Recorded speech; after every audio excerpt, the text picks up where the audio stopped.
How's it going, everybody? Welcome back to another Diablo 4 video. I'm Jared Lutz, and today we're going over the most recent Campfire Chat livestream that the devs held just yesterday, where the prime topic was the patch that people are calling the worst patch in action RPG history. While I don't believe that sentiment or believe that Blizzard deserves the review bombs it's been getting ever since the patch went live, I do still see the reasoning behind players being upset. Blizzard saw the absolute fire that erupted once this patch dropped and decided to host a live stream basically answering questions as to why the patch changed what it changed, as well as touching on future changes that are on the way.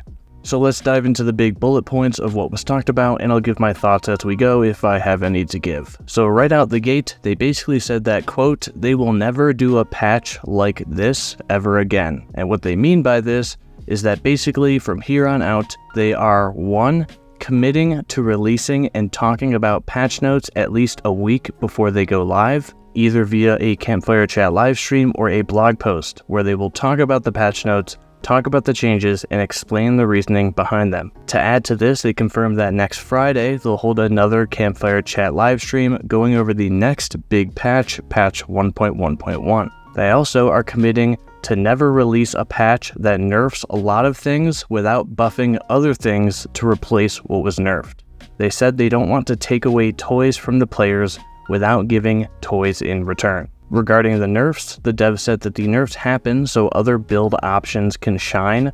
Player choice is a big focus for Diablo 4 and any action RPG for that matter, and they want things to be balanced enough where there's options upon options for players to choose from in order to make unique builds that are viable versus 1 or 2 builds standing out that everyone gravitates to solely because they are the best. They gave the example of Nightmare Dungeons, specifically the higher tiers that essentially require these super specific builds in order to stand a chance at completing. They want this endgame content to be more open for a variety of players and variety of builds, so you don't have to only do the best build for your class because you know those higher tiers require it. To further back this idea, they've already released a hotfix that lowers the difficulty of those higher tier Nightmare Dungeons, which apparently has been planned for a while now but wasn't ready for the big patch that launched with the season. The lack of communication with this change is something they brought up, saying that from here on out, we'll know about these planned changes sooner, and they're going to group up these changes with everything else so they aren't spread across multiple patches or hotfixes. Chances are, if these Nightmare Dungeon changes were part of the original patch, it would have been less of a dumpster fire because along with the nerfs, we'd know that content is also getting easier. They also added that they are building new content, new activities for the endgame to provide challenge for players and their strong builds, but they don't want high-level Nightmare Dungeons to be that content. The ideology of player choice transfers to the reasoning behind the cooldown reduction nerf and the vulnerable nerf as well, as both were too good to not have in your build.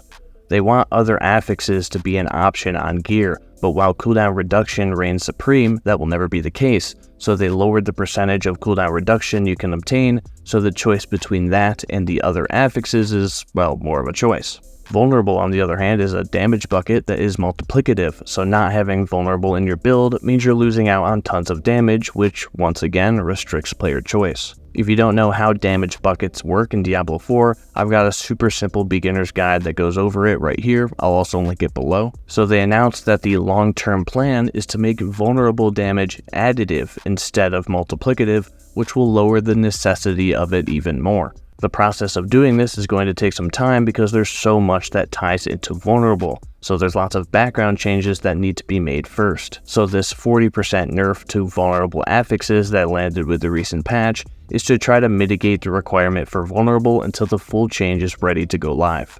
Next, the devs shared their mission statement for Diablo 4, which includes 4 main points. Number 1, a wide variety of viable builds to discover, put together, and optimize across all 5 classes.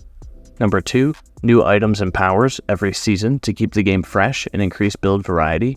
Number 3, continually evolving endgame content with high monster density for powerful builds to mow down and activities to challenge your build. And number 4, make the game more fun for players. To further these points, they mentioned that when making changes to increase the build diversity, let some builds be overpowered until we have provided compelling alternatives. Also that these meta changes will occur at predictable times like the start of a season, and in situations where a bug is causing game-breaking damage or crashes, will still react quickly. They admitted that this recent patch made the game less fun for players and will work hard to ensure this doesn't happen in the future. You also don't need to worry about mid-season patches that will come with nerfs, kind of like what we got during the preseason. Your builds are safe throughout the entirety of the season unless it's an outlier that is breaking the game.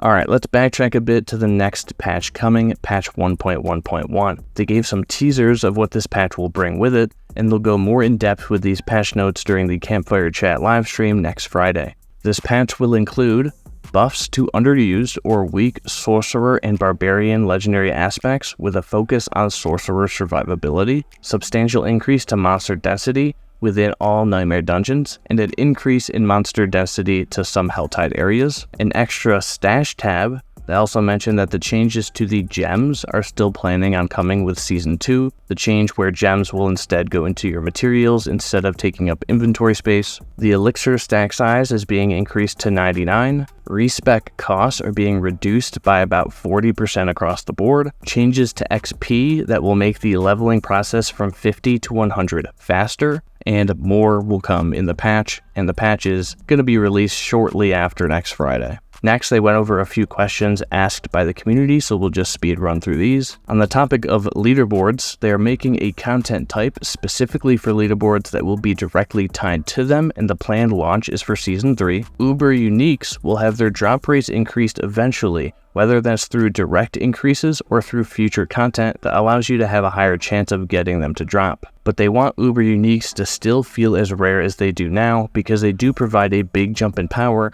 when you do have them. They like the idea of a kind of god drop, but that's not to say that the rates can't be increased a little bit in the future. They don't want players to ever expect Uber Uniques to drop. In my personal opinion, I like the idea of these being super rare, but I think they are a smidge too rare. Only a handful of people in the world ever getting them is crazy. On the topic of crowd control, the devs agree that it's not fun to be constantly CC'd, so they're working on giving players more tools to fight CC, but they will speak to that more in the future. The idea of loadouts is still being discussed, and it's something the UI team is excited about, but beyond that, we have no idea if it's actually happening. Also, World Tier 3 and 4 will be getting more challenges and milestones via new activities and content for players that are going through the higher leveling process, and some of this content is coming alongside Season 2. Discussing loot, the devs said that they are looking at loot filters and ways to better sift through your gear to figure out what's an upgrade or what's not an upgrade. They said they also have ideas for improving the feeling of progression through the ancestral tier. Also, there will be a way to target farm for unique items in Season 2,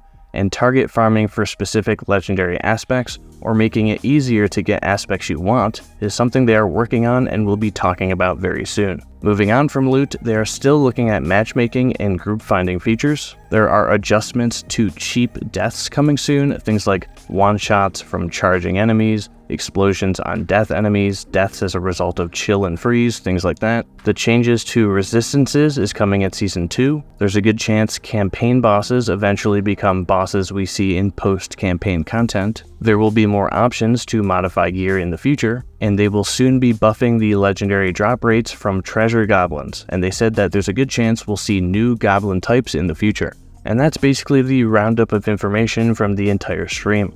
All around, good things were said here. Honestly, my stance on things right now is that I'm just enjoying the game. I look at the changes they made as a challenge to find new builds and do new things that I wasn't doing before the season started. I'm not really upset with the nerfs or changes to things.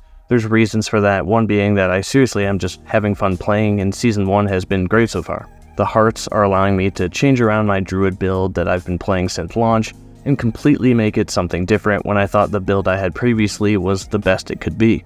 Reason 2 is because I came from a game that's a live service, a game that has seasons and constant updates, that game being Destiny. Destiny has a lot of hate and criticism and complaining, whether warranted or not, and after being in that world, being a part of that world, that community for basically 10 years, I've just grown tired of it. I don't want to dive back into the negativity of essentially hating devs for updates I may or may not like. As long as I'm having fun, which I currently am, I'm going to play and enjoy the game. If I ever stop enjoying the game, I'm just going to take a break. But honestly, I don't see that happening anytime soon, as literally no other game excites me anymore apart from D4. I'm just kind of mentally done being overly emotionally invested in games to the point where I become angry. So this recent patch that has everyone up in arms screaming that they're going to quit the game because it was so bad, it was just like any other patch for me, a patch to a game that I'm enjoying no matter what right now. And it's going to continue that way. So with all that being said, I hope you guys enjoyed this, hopefully quick breakdown of the Campfire Chat livestream. I'll be back with more content soon, as well as another Campfire Chat breakdown next Friday. Hope you all are enjoying the season. Let me know what builds or classes you're rocking down below in the comments. And until next time, peace.